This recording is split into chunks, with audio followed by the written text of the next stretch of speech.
हल्ली दुचाकींच्या हॉर्नमुळे कर्णकर्कश आणि चित्रविचित्र आवाज करणाऱ्यांची संख्या वाढली आहे। बुलेटमुळे जोराजोरात आणि अचानक फटाक्यांचे आवाज काढणाऱ्या बुलेटचीही भर पडली आहे।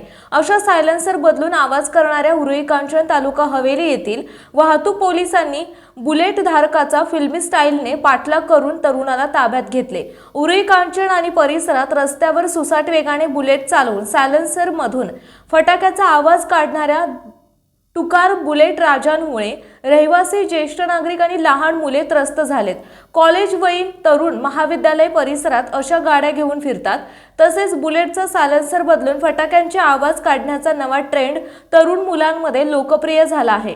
त्यामुळे या वाहनांवर कारवाई करण्याची मागणी होत होती। त्यानुसार उरुळी कांचन पोलीस ठाण्याचे वरिष्ठ पोलीस निरीक्षक सचिन वांगडे यांच्या मार्गदर्शनाखाली पोलीस उपनिरीक्षक अनिल खोमणे, पोलीस हवालदार सुदर्शन माने, अश्वजित मोहोड, सुमित वाघ, रमेश भोसले, दाने चोरमले यांनी उरुळी कांचन परिसरात बुलेटमधून फटाका फोडणाऱ्या तरुणाचा पाठलाग करून त्याच्या ताब्यातील बुलेट ताब्यात घेतली। यावेळी त्यांनी पोलिसांसमोर माफी मागितली आणि यापुढे असा आवाज काढणार नाही अशी ग्वाही दिली आहे।